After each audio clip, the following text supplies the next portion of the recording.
All right, good morning, everybody.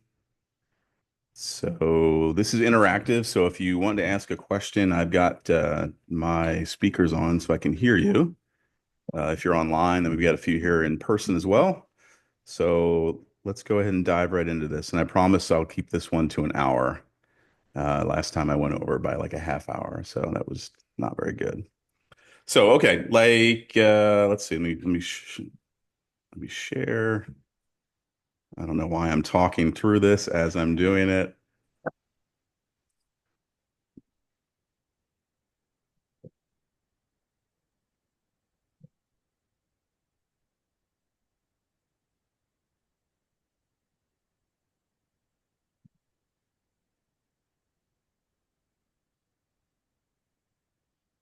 Okay, awkward pause there. Okay, so basically my intent today is, yeah, I'm going to share my listing presentation. So is that dumb? Is that crazy? Maybe. I don't know. We'll see. If Carlo walks away with some $10 million listing next week, I'll know that something's amiss. Um, but no, my philosophy is, I mean, there's more than enough business in this town, right? And realistically, I'm not competing with you guys, and you guys aren't competing with me. And listen, if you win the listing over me, that's all right. I'm still going to make some money on rev share. Um, so we're the unique model with EXP is that we're kind of all in this together, right? There's a true collaboration, at least at the team leader level. So when I put down, when you win, I win. I mean, it's real.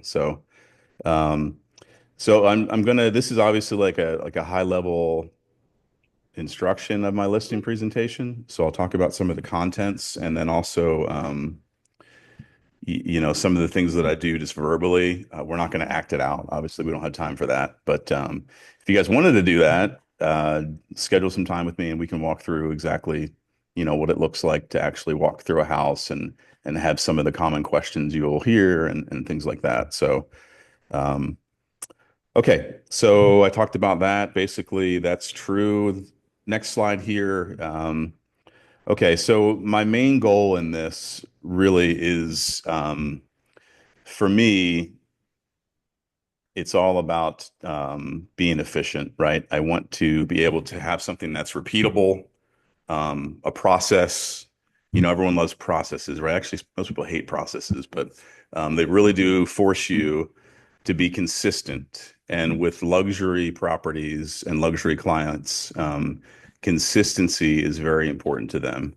So if you're able to set up something that works for you, I encourage you to write all the steps out and then put that into some sort of process that works for you. You can use this stuff I'm presenting. You don't have to.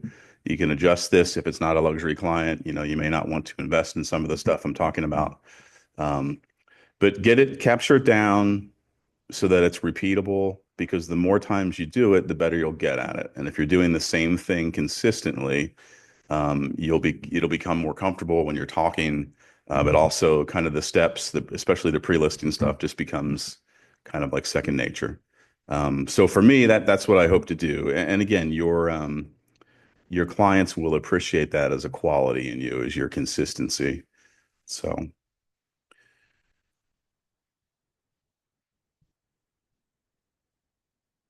all right. Okay, first step, the pre-listing routine, right? So the first step and the second step are all involve stuff ahead of the actual listing appointment. And to me, this is kind of the key bits of information, right? So, um, the first thing I do is really, okay, so we're not going to talk about how you got the lead, right? So that's a different class, obviously. But let's say that somebody calls you or gives you an inquiry on your website or, social media, whatever, however they get to you.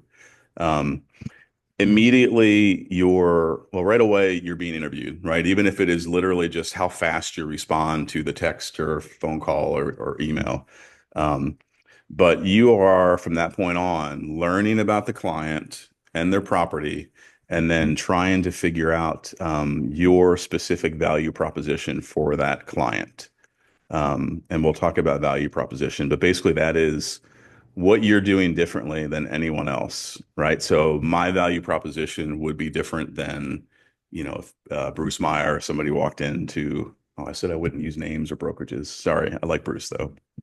Um, if he walked into a listing presentation, right, he's going to give his value proposition, why he thinks he can sell the house better than anyone else, basically. Okay, so in doing that, I dig into the property, right? And we're gonna let's say this is a $5-10 million home, right? That's kind of like this is the level of effort that I'll put in for that specific kind of property. And again, it might be different for something less, right? So I'm going to basically dig into all the information about the house itself that I can find online, right? Pull it up the old MLS listing, how many times it was listed, how long they've owned it currently, what they bought it for. I print out the tax records. I love having all that stuff just available at the presentation. We'll talk about that later. And then look at stuff on the street, like what stuff sold for, their neighbors. If they're in an HOA, try and learn as much as you can about the HOA. How do you do that? Look for another listing next door, and then all the HOA stuff will be in there usually, right? Or if it's a known neighborhood, Country Club East and Lakewood Ranch, all that stuff's online somewhere. So you're basically doing as much homework as you can ahead of time because the worst feeling is when you go on a listing presentation and they start talking about the neighbor down the street that sold a year ago or 6 months ago, and you're like, uh-huh, yeah, mm-hmm. It's better to know I did see that. Yeah, they got a really good deal for it. They sold it for 6 million. And I can't believe the crazy carpet they had on the wall in the dining room, right? Something weird like that. Um, Again, that really isn't important, but you're establishing that you know what you're talking about in the neighborhood. And this isn't a lot of work, right? It's the few homes around them, if those have sold, dig into that. Otherwise, you're just generally knowing the area. If it's in a community, you know what kind of amenities they have, if there's a pool, stuff like that. You just want to be ready for when you're talking to the client. You want to have some facts at your disposal. You don't need to know everything, but if you know some, you're going to be in a good position. Um, okay, so my unique value proposition, right? This is kind of what I bring to the table, and I'll show you the slide here in a second. The biggest thing that I like, my approach is always creative marketing, right? So I do things that I like to claim are different than anyone else. Most agents still at a luxury property are just going to put in MLS, allow that to syndicate, to Zillow and all those other sites. Um, and then their brokerage, if it's a $5 or $10 million listing, they may or may not put that in some magazine that they distribute that no one reads. Or they might further syndicate to some like luxury sort of listing sites. But that's it, right? There are very few agents, and obviously like postcards and mailers and things like that, maybe. But very few people are like actually stepping outside of that box. Certainly, very few people are like taking the property and advertising in feeder markets, right, through social media or print or whatever digital stuff. So that's usually the heart of my value proposition when I walk into a luxury client. Original video content. Again, I do property videos like the ones that everyone else does, but I tend to do something different as well that has like actors or more of a lifestyle video, just because it shows people how they would potentially live in the house. Um, it's not that the video won't necessarily sell the home. Um, this is going to sound counterintuitive. The video is not going to sell the house, but it will give you exposure to other agents who may sell the house for you, right? If I create a really cool video that's like different and I post that on my socials and wherever, other agents and brokerages will notice that and then they'll know about the house, right? So you're increasing your exposure within the agent and broker base. Now, if a buyer sees it, obviously that's great too, but realistically, that's probably not going to happen. Um, and then, I always do kind of different broker opens. If anyone's been to one of mine, we usually have a ton of agents actually show up because there's food and there's, beverages and some sort of entertainment, things like that. Um, so that's a little different. Again, you're creating exposure to the local agents and brokers. Um, and then EXP has a really nice set of, I'm a member of EXP Luxury. So that it gives me a really nice set of additional tools for distribution, right? They'll basically syndicate that on Mansion.com and Robb Report and Wall Street Journal and a bunch of other paid sites that as an individual agent, you typically couldn't afford to do that. But EXP bundles that together for part of their luxury division agents. And obviously they get a reduced rate in doing that. So, and then they provide a bunch of books and we'll kind of get into that in a minute here. Um, and then the next thing I think is really important, and we'll talk about this more online or in our socials, but the recent clear cooperation ruling basically allows agents and brokerages to advertise properties before it's listed. Right now, you're always allowed to advertise within your brokerage.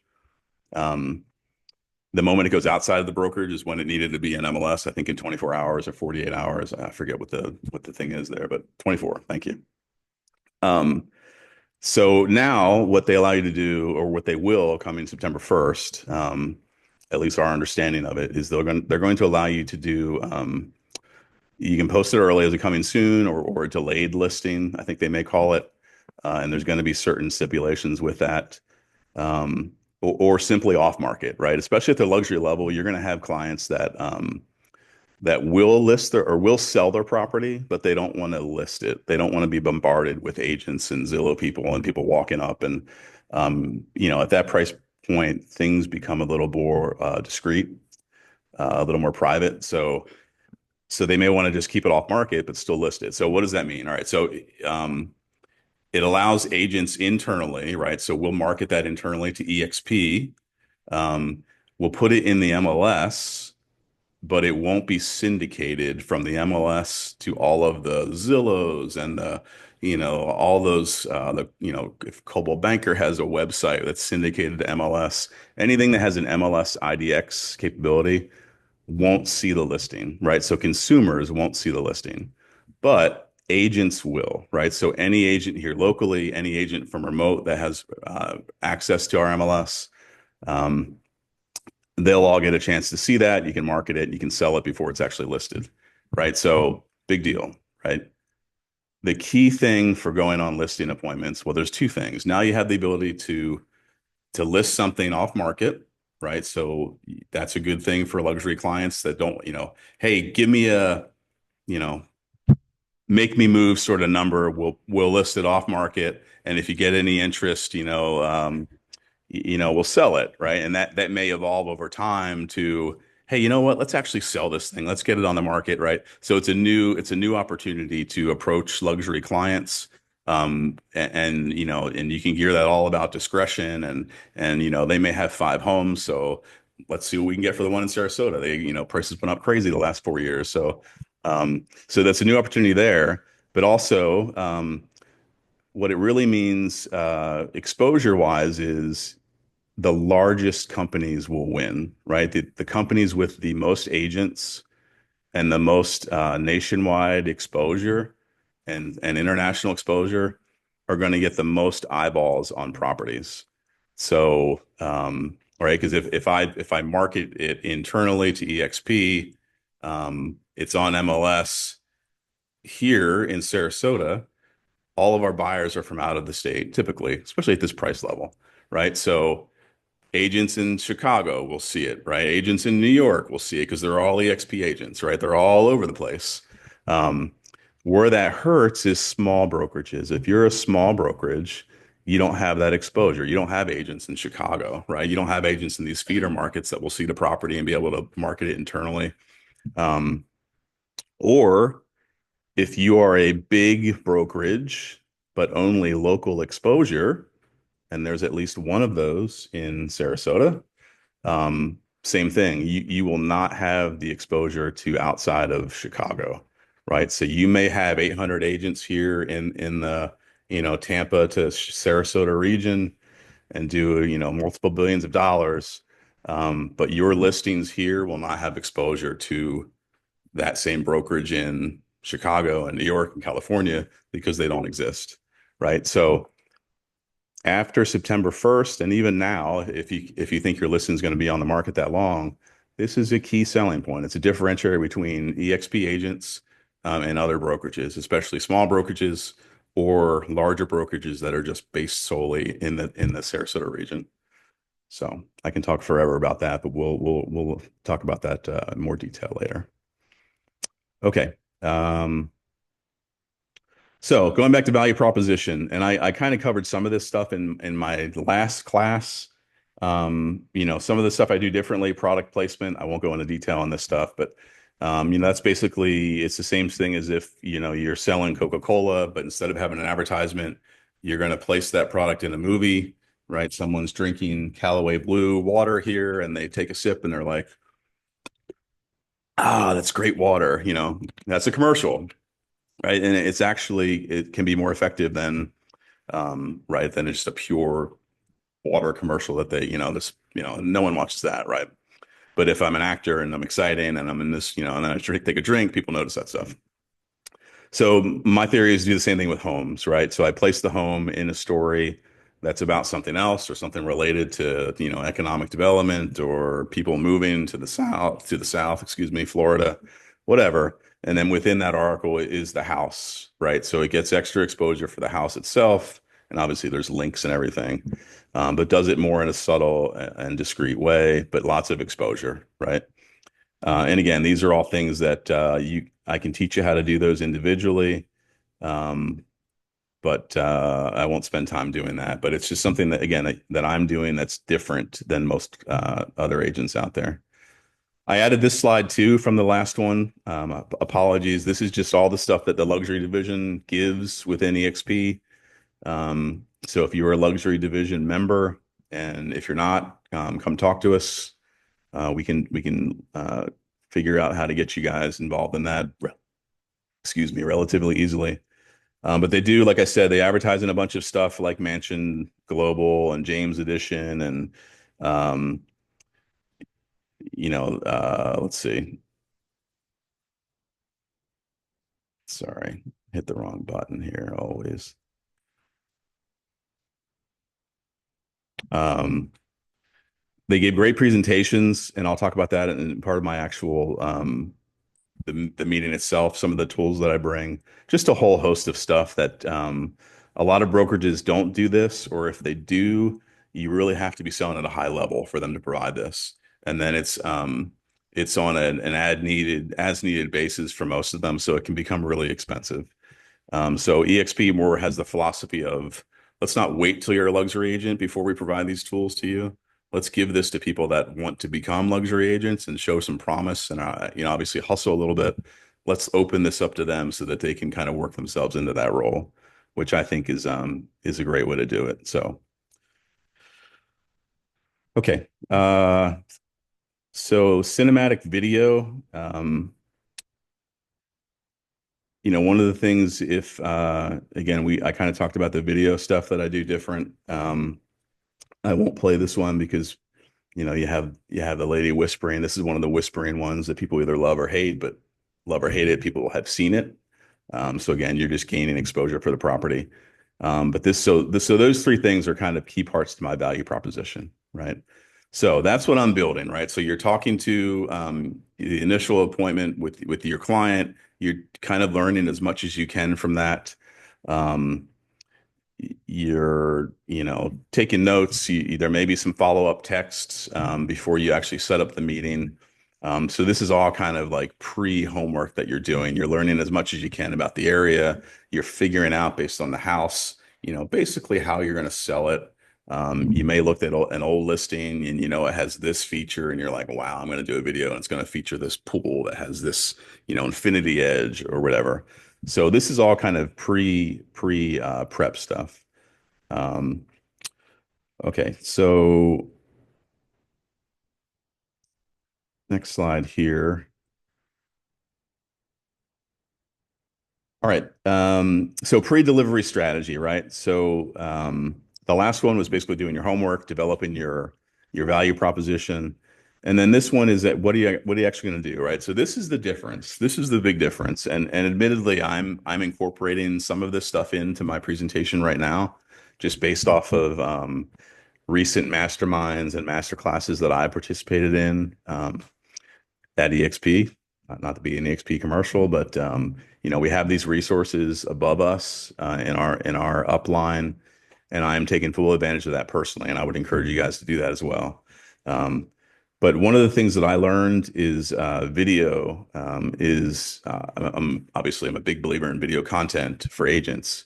But even in the pre-delivery and pre-listing stage, it can be very powerful. So the idea is you're going to create a video, basically a quick, 1 minute video introducing yourself and talking about the specific property and our upcoming meeting and some of the stuff that you is your value proposition. Maybe you're going to talk about um, some of the unique features you've seen.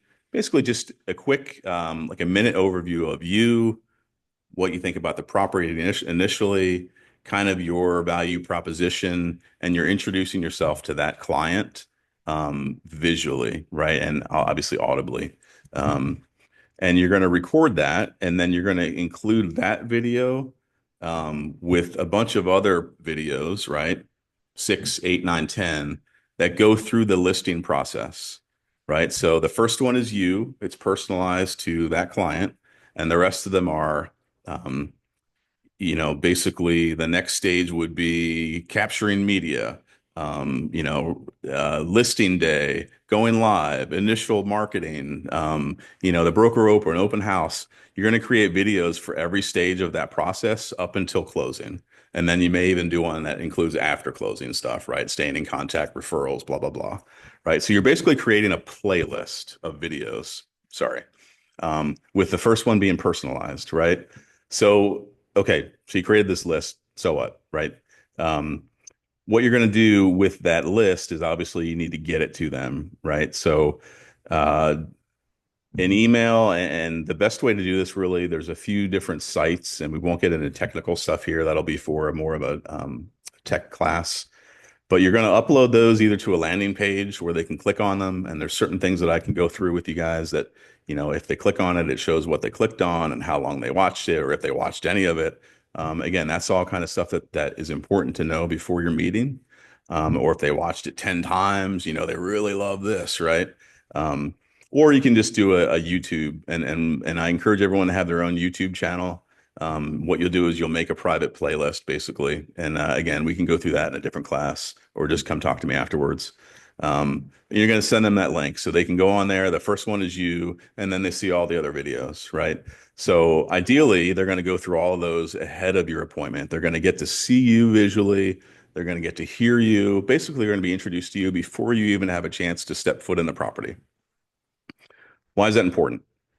For one, it's just nice to meet them ahead of time so they know who you are. They'll recognize you. They feel like they know you already. There's not that awkwardness of the first meeting. But for two, it shows that as an agent, you're doing stuff that's different, right? I guarantee you well, I shouldn't guarantee you, but 99.9% of agents here in this market are not doing anything like this, right? They'll schedule the meeting, they'll have a little discussion on the phone, and then they'll meet them in person whenever that presentation is, right? So this is kind of setting the stage, but more importantly, it's showing that you are thinking outside of the box, you're original. Hey, if he's doing this now, he's going to do this when he lists the property as well. And once we get under contract, there's going to be constant communication and we're going to know exactly, right? And the intent of the video series is that literally reference the stuff, um, later on, right? So they know what picture day is going to look like, right? They know how you're going to handle negotiating, offers and things like that. Um, so. And again, that is emailed to them, obviously. So you have your initial call, right? You gather information, and then you're going to send an email that includes a link to this, and you're going to explain exactly what it is.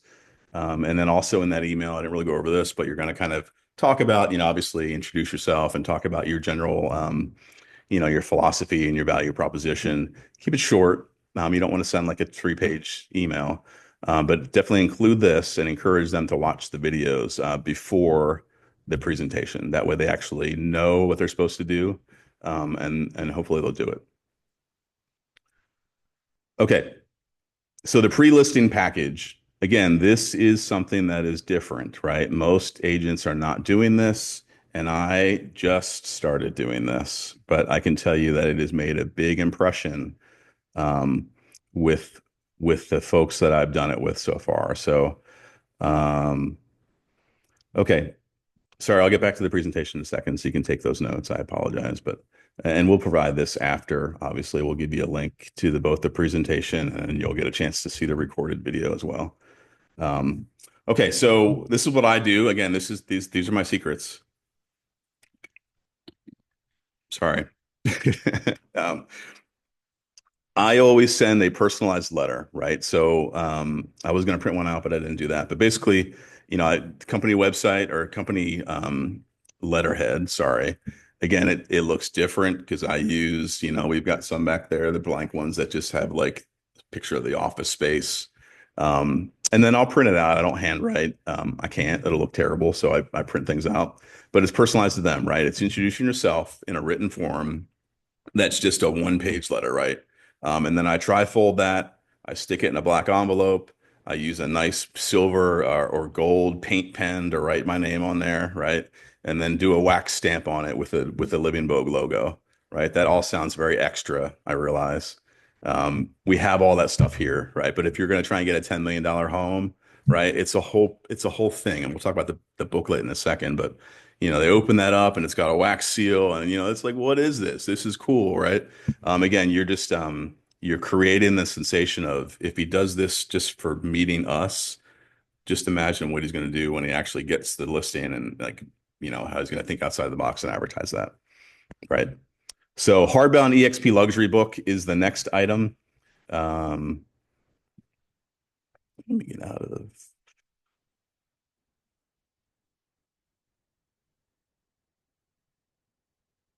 sorry. It's really annoying when I can't figure this share screen out right away. Okay, so hardbound EXP luxury listing book. So again, if you're an EXP luxury agent, you're able to.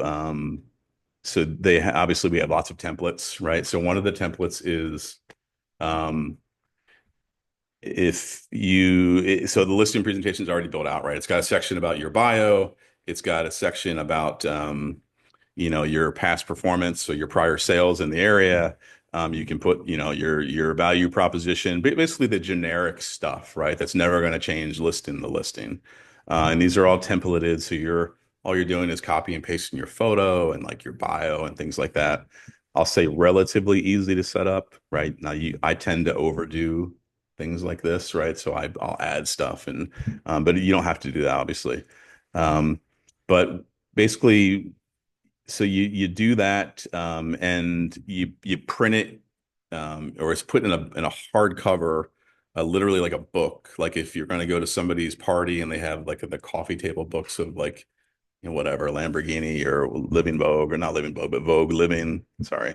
Um, that same thing, right? So they open it up, they see you, it's a regular book, and it's like, wow, this is really cool. Like this, now they're not inexpensive, and you can send files and they'll do it for you, or they actually have ones where they'll send you the hard covers themselves with like a binder, and then all you're doing is getting the sheets printed like at Sir Speedy or something, so they're nice and glossy, and you're gonna bind it yourself, and that's like 12.50 a book or something like that.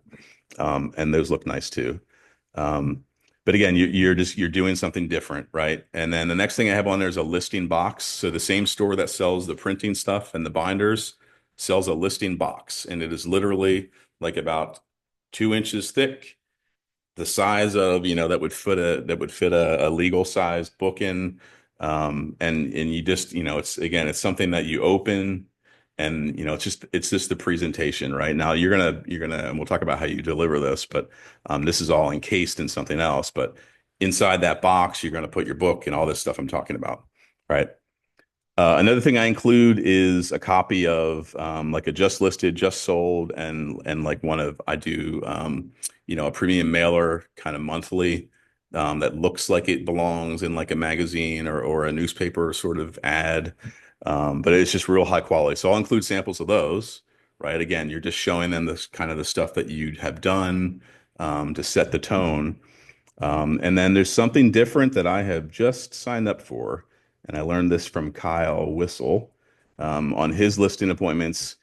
There's a website called Authorify, and let me share the screen again so you can copy that down. So it's Authorify, Authorify.com.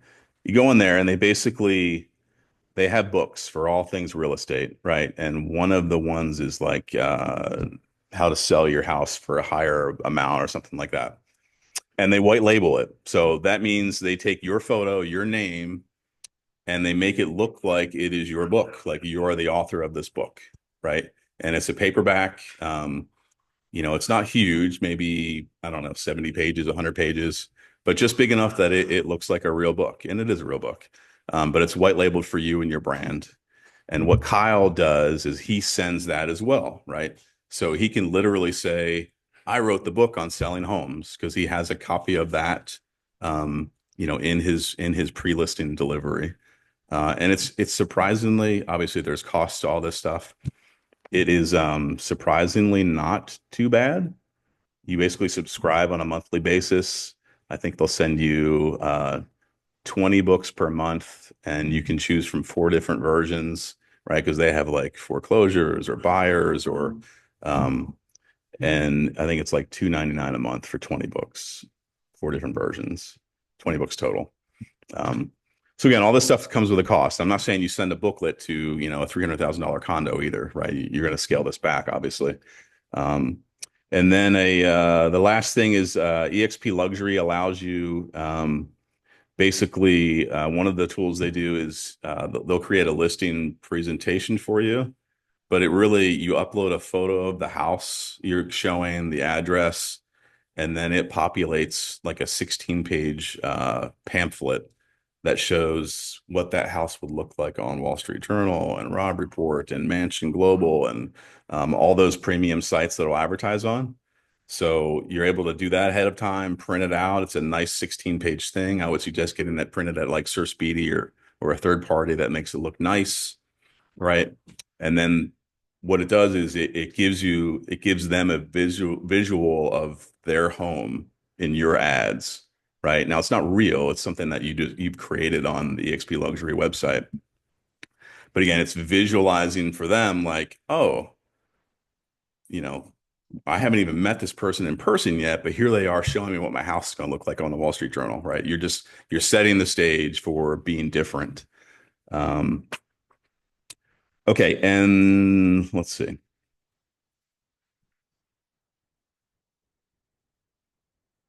So here's a few examples of that. Um, Again, there's the hardbound listing book. You can kind of see what it looks like. Has the nice EXP Luxury logo. Um, and so if you're not EXP Luxury, you can still get the book, right? It's just they don't have that logo on there. There's a copy of one of my mailers, my monthly mailer. Again, it's so that one is about the Flamingo property. Excuse me. So I'll include that. A couple just sold. Just listed postcards to show a few examples of some of the hard media. There's the listing box in the middle. Kind of hard to see in the presentation, but again, the nice logos on the front. It has the EXPX, and it just lifts up, right? There's a lid on that lifts up. It's like nicely lined with, I don't know that it's velvet, but it's got a nice liner and stuff. Just a nice high quality touch. That's literally what my book is going to look like when I get them. So again, it's kind of on brand. It has the gold and the black, which I liked, and it has my cheesy photo on there. And it literally, some of the stuff doesn't apply, and I don't know that the seller is actually going to read that stuff, right? But the intent is for them not to read it, but the intent is for them to see it and think that you are literally the expert into how to sell your home for more money. Um, and then the last one on there is the EXP Luxury presentation. That's an example. That's one that I did of Casey Key listing before. So, and then where do you get that photo? Obviously, you can just pull that off the last listing, or if you're driving by the house, you can take a nice photo with your iPhone or something. Okay. So the only thing that's not pictured there that I include is the cover letter that goes in the black envelope with the painted marker on the outside with the wax seal. Otherwise, all that stuff goes into the listing box. And then what do you do with that? So the key to this is getting it to the client ahead of the meeting, right? You want them to have this ahead of time. So they open this, they review it.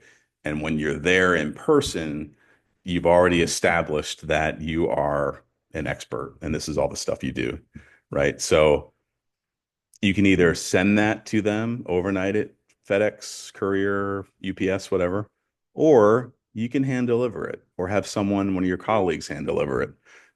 If you don't have an assistant or a team member, ask someone to do you a favor and drop it off and act like you are their assistant or team member, right? It just establishes that there is a team that's going to be working for you.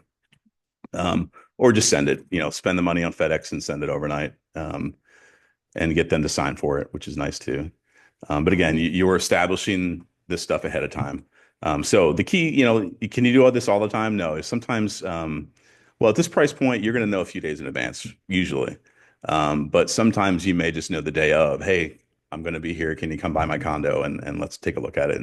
And that's fine too, right? Obviously, if you can't get this stuff done, you know, you don't delay the appointment for the sake of you being able to do all this stuff. Now, if you can, great. But if you know the client really wants to meet with you tomorrow, maybe they're leaving on Saturday, obviously take the meeting, right? That's the most important thing.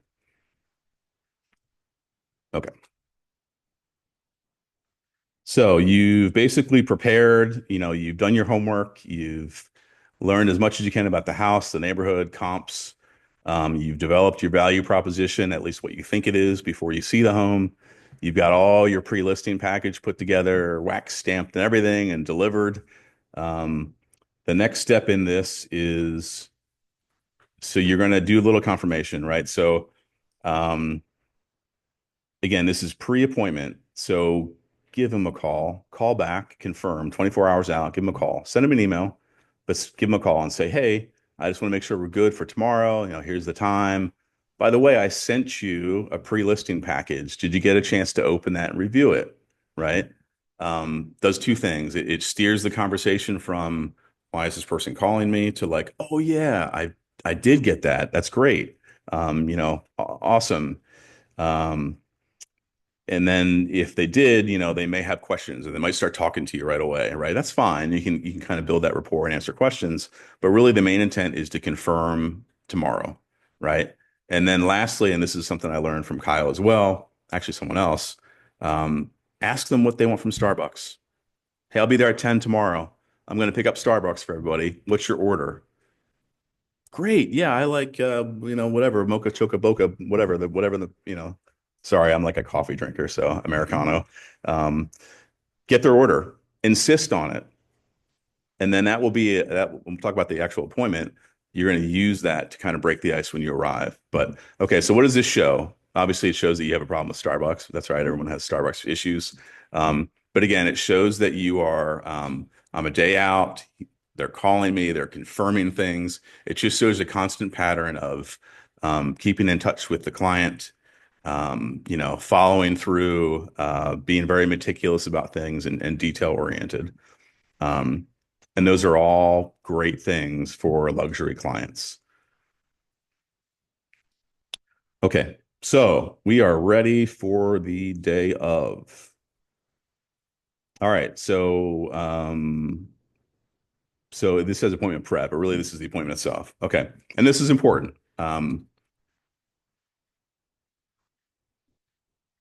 We all have terrible days, and sometimes they start off terribly. I know you got little ones, so you're like every day starts off terribly, right? Um, so when you get first off, arrive early, right? Being on time is late. So arrive early. And generally in life, that's a good rule of thumb, although I don't practice it all the time, right? Um, but especially for a listing appointment and a big one, get there early. Clear your mind, do whatever you need to do, kind of mentally to prepare you for that. So if that means like, I don't know, Carlo, if you listen to like YMCA or something like that to get you pumped, right? Like whatever gets you going. whether that's like music or just, some sort of Zen stuff or whatever. But you need to like get in the proper mindset, right? Dress appropriately. I say professionally, but appropriately. So if you know your clients are very casual, um, I'll speak from a men's perspective. I don't dress as a woman, sorry. But from a men's perspective, I'm not going to show up in a suit if I know my clients are very casual, right? Because that, although you may look great, that may make them look or feel uncomfortable, right? So you kind of want to match their vibe. And I'm not saying to show up in like sandals and flip-flops either. Or flip-flops and shorts. That's not necessarily the right approach either. But just dress appropriately, right? If you're walking into a $10 million home and you've never met them, you have no idea what they're going to, then maybe yeah, you're going to dress more less casual and more professional. But if it's, let's say it's, whatever, it's a client and maybe you've met them before or they were referred to you by somebody and you know that, they're just generally casual people. Just this is a fine line. You don't want to overdress, but you don't want to underdress. I know that's a difficult position to kind of talk about, but yeah, enough said. You guys should all figure this out by now. Okay. So, go to Starbucks. Don't forget the Starbucks. If you take the order, don't forget to go to Starbucks. This is terrible, right? So bring the order, okay? And again, this is going to allow you to kind of break the ice when you first get there, and plus, it's just a nice gesture. Um, Again, smile. This sounds like duh, but really, 90% of this business is like answering your phone, being responsive and smiling, right? If you can do those two things, like you're already better than 90% of the agents out there. So smile, be positive, even if you think the place is a dump. And trust me, I've been in some terrible properties. Smile, right? It's their dump. They're connected. There's the emotional connection to this dump, right? Um, when that dump sells, it will sell, you'll get the same check, right? It's money is all green. It doesn't matter whether it came from this property or that property. Um, so just remain positive. Bring like a branded folder. What I usually do is I do have a little bio sheet, obviously business cards. Um, if you do like a workbook or some sort of checklist, I don't do that personally, but bring all that stuff with you, put it in the folder. Um, I One thing I learned as well is to have a thank you card, right? And so when you leave behind, you're going to leave that thank you card behind already. It's already pre-written out. And those are all handwritten. That one I can actually write a thank you card. That's relatively easy. But you're going to leave that, right? So basically gather your information. And then obviously review all your notes and just walk into the presentation with confidence, right? Confidence is a lot in this game. So okay, so when you're on the appointment itself, first thing, so you picked up this Starbucks, you're going up to the door, and hopefully you don't have like, it's not like a family of eight where you're bringing all this stuff with you. But now you've got this thing, instead of focusing on, the awkwardness of like, hi there, nice to meet you, right? You're going to have a little bit of that, but now you've got this thing you're giving them, right? So that is the conversation starter, right? Oh, whatever, we always spend too much money on Starbucks, whatever the joke is, right? It's just an icebreaker that right away it's a positive gesture. They're taking it. Everyone's a little more relaxed. You're probably going to talk about that for a second, and then you're going to start the actual tour, right? It's just something that kind of breaks the ice. And we do this with our floor time here. Um, you know, you got to figure out how to break the ice to someone when you walk outside, right? You can't just walk up and be like, "Are you interested in purchasing a house in Sarasota?" That's not going to work, right? So figure out your thing. Is it a joke? Are you talking about, "Hey, where are you guys from?" So the Starbucks serves as the icebreaker for that meeting. Okay, so I'll remind you, although things are casual, or hopefully they're casual, this is your interview. Every step of this, from the way that you walk, the way that you talk, what you're wearing, how you look, your facial expressions, every single thing you're doing is part of the interview and they are watching you. So never let your guard down. Even if you think that the conversation has now moved into a very comfortable thing, right? All of a sudden, you're talking about how much you hate this politician and you think you're building rapport. Be careful. Those are all traps, right? So don't, first of all, don't ever go down the religious or the political or any of that sort of stuff. Always remain neutral, right? You never know. Don't ever make assumptions unless that's part of your business plan, right? If you only want to work with X clients, I don't know if that's legal actually, but although politics isn't a protected class, I don't think so. Do you? I mean, don't. I'm not saying you to be fake with anything, but the point is, this whole process, you're being watched and observed, and this is part of your interview. Okay. So I always start this out, and we talked about this a little bit last time. Ask for a tour, right? So you have your coffee, you walk into the house and say, "Wow, this is beautiful. Can you give me a tour? Let's start off this way, right?" Right away, it is a very casual thing, and they are going to show you everything they love about the house, right? And you'll learn all sorts of information about you know, we love this room, we had a birthday party here, and just all kinds of stuff. Observe and listen, right? This is an area where you need to do more listening than talking. Mentally record all that stuff because you're going to use that later on in your discussions and just developing your relationship. Um, so as you're walking room to room, you're going to kind of reinforce your value proposition, right? So if you knew the view was going to be great and you get there and you're like, wow, this view is awesome. This is really going to help sell the house, right? Whatever that is, right? Where there's a dramatic fireplace or something like that. Key in on those things. But listen, if they point out something else that you may not be aware of, um, be able to talk about that. Like they really love their master bath, right? Everybody would love this master bath. This is awesome. You get this, and this, and so really pay attention to what's important to them. Obviously, that may or may not actually help the property sell, but it's going to help you build rapport with them. Um, so I do all of that, and the goal is to win the listing during that tour. It is less about learning about the house and more about building rapport, listening. They're going to talk about, where they work, where they're from, what their family is. You're going to, and that's the part where you have to inject yourself, right? If someone tells you, we're from Ontario, well, I just happen to know Ontario, blah, blah, blah, blah, blah, right? To me, it's always travel related usually. Or I used to play baseball in high school. Maybe you walk into the office and there's whatever, or a book that you've read. You want to try and make connections the entire time, right? You're building rapport. You're getting them to like you. People want to work with people that they like. So that's the whole intent. Obviously, you're learning about the house and mentally record that stuff, but you're going to get photos of all the stuff in the kitchen. You don't need to know what year the oven was made or what the brand is. You're going to know all that from the listing, when you do the follow-up stuff. Okay. Sit down. And so when that's all done, you're basically going to, sorry, hit the wrong button here again. Eventually, I will learn not to do this. Okay. Okay. So when that's all done, usually sit down. You don't have to let them kind of guide how things go, right? I don't want you to not be too assertive, but also, typically it'll be, you're done. Okay, well, let's sit down and talk about this sort of thing. Again, just a casual thing.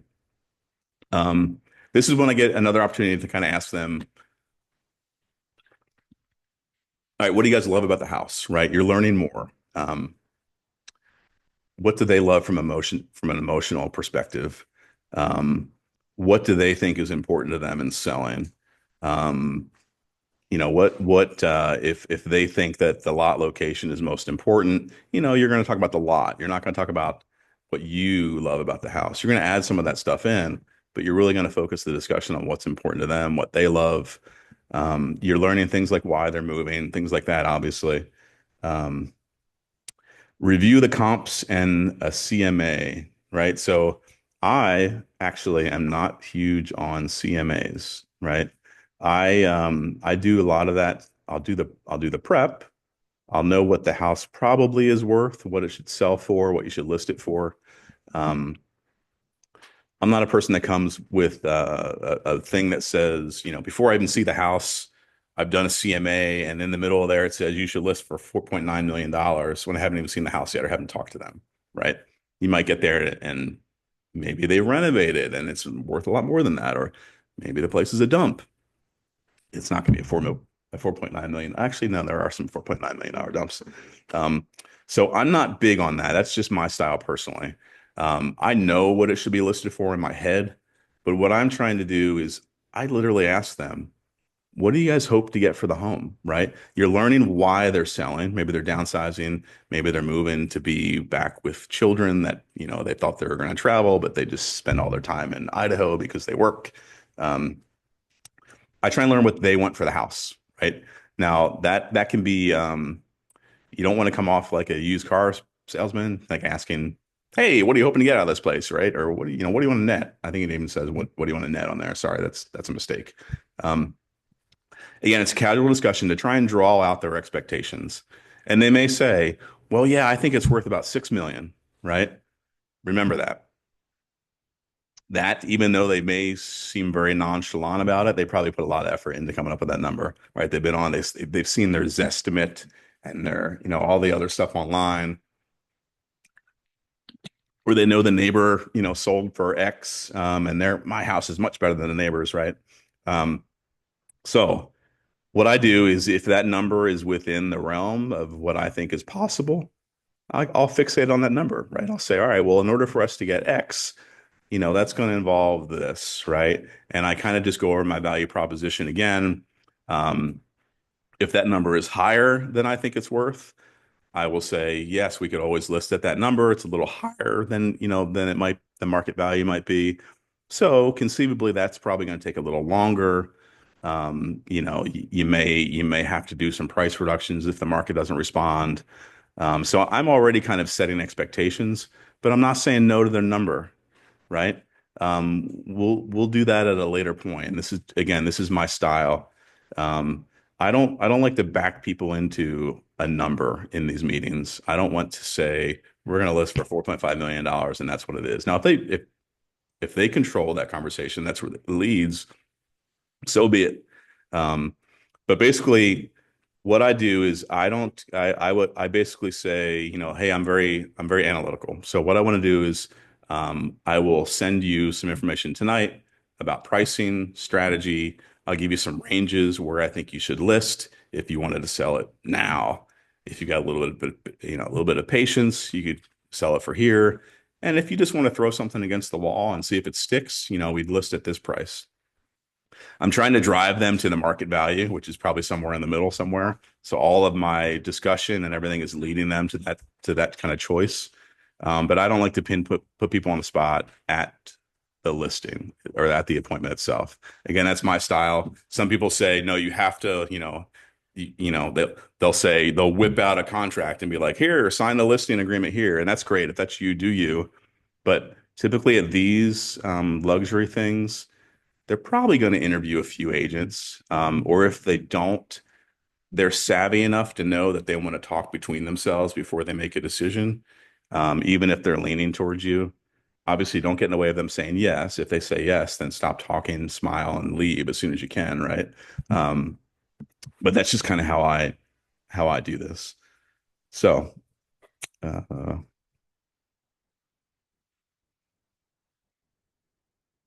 okay. So post-appointment follow-up. So you've done all your pre-stuff, right? They received your package. They looked at all your videos in the email ahead of time. So you met them digitally. Yeah, they opened all your cool stuff. They really think like, all right, this guy's going to do something different here. Like he went through all this time and expense to meet us and do this presentation. We know that he's going to take care of this property and get it sold, right? So when the appointment's done, if they haven't said yes on the spot, then that's typically what happens, right? Again, they'll have some time to consider. Um, What I do right away is so when you leave, they're going to open your thank you card, right? Again, another nice touch. I'm going to follow up with them and say, basically, hey guys, I'm going to do some homework. I'm going to send you some information tonight, or if your appointment's like at 5 o'clock or in the evening, I'm going to send you some information the next day, right? And then I'm going to do the same thing. I'm going to send them a video message, right? So on top of your prior playlist, I'm going to add a new video. And it's basically me for 2 minutes talking about the house and my value proposition and just reintroducing them to you. Um, Again, it's another touch point of you visually with the client, right? And obviously that's going to be embedded in an email that gives them information on my pricing strategy. I do ranges, high, low, medium. Again, all the discussion is guiding them towards the median price. Um, Really dry today. So I email that and then call. We don't call enough. Everyone's in this texting thing. I do the same thing. It's not, I'm not blaming or finding fault with anybody, but email them and call and thank them for their time. Make sure they got your email. Do you guys have any questions? Just a quick thing to just show that you're touching base with them. Excuse me, falling apart over here. So that's your follow-up. It needs to be immediate, right? It needs to be like that night or the very next morning. Again, if your appointment was later in the day. Um, So you're just trying to stay top of mind with them right now, unless they give you a timeline. Let's say that you leave the meeting and then they're like, we're going to make a decision next Tuesday, right? You're still going to send that follow-up email because it has your pricing strategy and your video and stuff. But you're not going to like continue to press them until they told you to press them, right? And even let's say they're going to let you know on Tuesday, let Tuesday go by, right? And then follow up on Wednesday morning. You want to be consistent, but you don't want to be a nag with this either. Um, and then stay top of mind, right? So you sent your email, you followed up. Hey, we're still thinking about it. We're still interviewing other agents, right? Whatever the response is.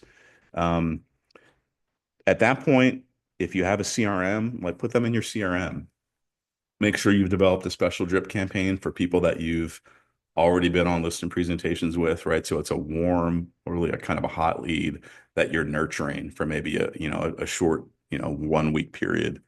Um, you're gonna you're gonna provide value though, right? So the point of this is start sending them updates on their neighborhood, right? If something has sold across the street or if something's been recently listed, send them that information, right? Again, these are just excuses for you to touch with them, right? So that you're kind of top of mind.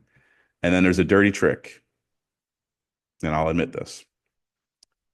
Send them a just sold or just listed postcard, one of your old ones. Just send it to them. They don't know that it's old or just listed. Sorry, we lost the signal there. Um, Again, is it all in? It is just yeah, next time you just do the power on it. It's just another touch point, right? So they'll not only are you emailing, calling, but then they're going to get something in their mailbox as well, right? So they'll see a just listed or a just sold postcard from you, or maybe it's one of your recent, because you're on the risk of like actually looking at the house and well, this is 3 months ago, right? Maybe send them your most recent mailing, right? Again, I do a mailing that's more of a full size 8.5 by 11 sort of foldable thing. Send them one of those, right? You're just staying ever present in their email and their phone and now in their mail as well, right? So you're just staying top of mind with them. Okay. All right. So ask for their business. A lot of people in sales never ask for the business, right? So if you're on a listing appointment, ask for their listing, right?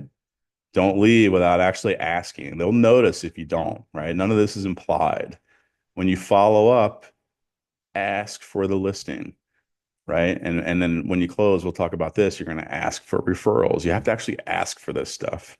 Sometimes you'll get it without asking, but if you ask, you have to be assertive. People are more willing to say yes to you. Um, Okay, so you've won the listing, right? They say, "Hey, Mark, congratulations. We're gonna go with you." Obviously that's great. And then now the work starts, right? And then in this market, having a lot of luxury listings isn't necessarily a good thing because they all cost money and I'll say few of them are selling in a timely manner. So again, you're just gonna have empathy for their emotions, right? You may be happy, but they might be sad, right? They're selling their family home, or they really love being on the water, and but they can't upkeep the home anymore, right? So just again, be considerate of all that stuff. Okay, closing and beyond. Oh, and I plugged my last one in there. Sorry. So the now that you won the listing, you're going to turn that into five other transactions, right? That was another class. If you haven't seen that, go on YouTube and find it. It's a good class. Self promotion there. Um, okay. So closing and beyond again. So I'm not going to cover the closing process. That's a whole nother class. And if they again, they've got your video series though. So as they have questions, obviously you can talk to them. But hopefully they're going back and they're looking at, okay, how do we negotiate? How what's the process for title, right? What does that look like? What are the fees? You've explained all of those things in your video series. And that's repeatable, right? You use that same series for everybody. All you're doing is you're changing the first video on there that is personalized to them. Um, okay, so obviously closing, go to your closings. I don't do this all the time actually, but certainly for high value, unless they're closing remotely, which happens a lot at this level, go to the closings. I know that sounds like duh, but a lot of agents don't actually go to their own closings. Show up early, be attentive. What I typically do is ask for a review right there, right? So, hey, this was before you start, right? You're there 10 minutes early, they're there 10 minutes early. You're talking about nonsense, right?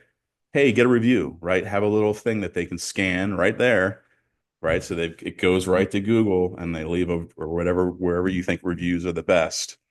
And they leave a review for you right then and there, right?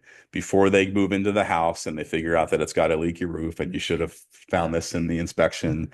Um, Joking, of course, but yeah, get the review right there. And then add them in your CRM, right? This is a big thing that I don't do very well, right? So follow up. And it's strange because at this level, you're going to get some kind of one and dones, and we talked about that before. But if you're consistent at the luxury level, once you've gotten to that stage, your career has probably progressed to being more referral based. Your sphere has increased, so it's sphere based. Um, it's past clients buying again or their family members. Um, but in order to be successful, you need to have this whole follow-up game. And we're not going to talk about that here, but they need to go into your CRM. You need to all that stuff you learned about them, about birthdays and where they work and all that stuff, right? Feed that all in your CRM so they get a birthday email. If you do a newsletter, they get your newsletter, all that stuff. You're continuing to touch them. Um, and that, so that the next time they need to buy, sell, or they want to, have a family member, they're going to refer you. But again, always ask for referrals as well. A great thing to do at this level is a company called Client Giant. You basically subscribe and they have different levels. Um, and they'll basically send your clients a monthly gift or a quarterly gift, or maybe it's something around the holidays.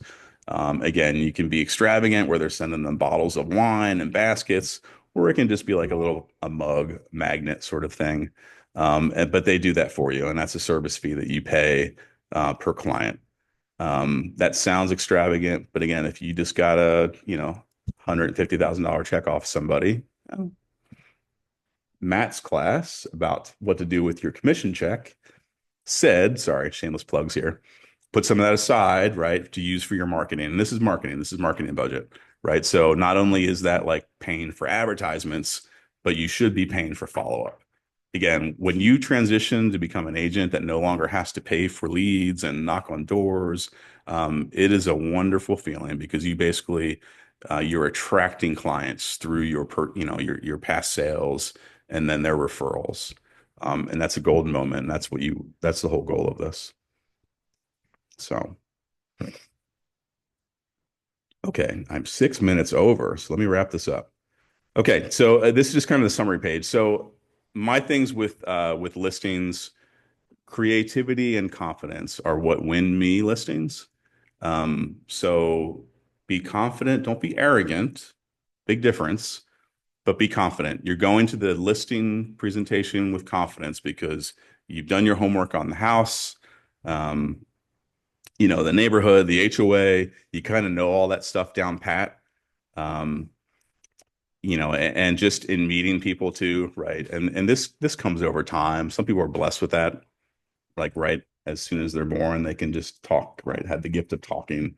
I wasn't, right? And then honestly, when I'm in different social settings, I don't talk at all. I'm very quiet. Um, but if I can do it, you guys can turn on it, right? Have some charm, be empathetic towards what they're going through. Don't fake it, like be genuine. But be confident. And then creativity, right? So always look outside the box in every, I'll just say in life in general.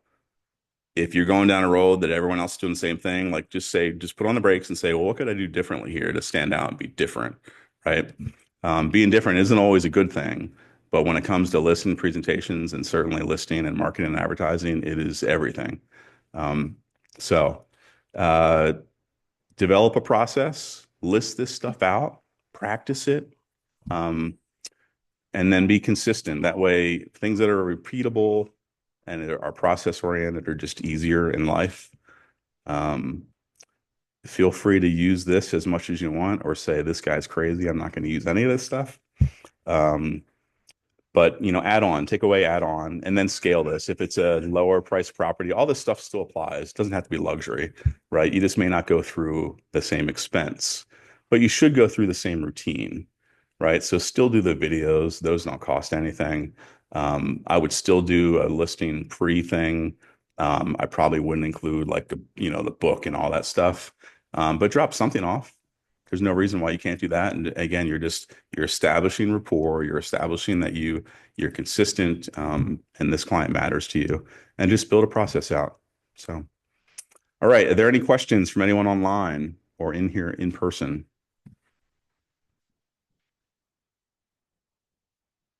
No questions. Okay. All right, guys. Well, that concludes the class. So thanks for everyone for attending. Matt's Powerhouse Producers will be on Tuesday morning at 10:30. Oh, cool. Okay. So Matt's going to cover setting up campaigns and things in your CRM, like how to do birthday, kind of drip campaigns and stuff like that. So that'll be a great class. So thanks, everyone.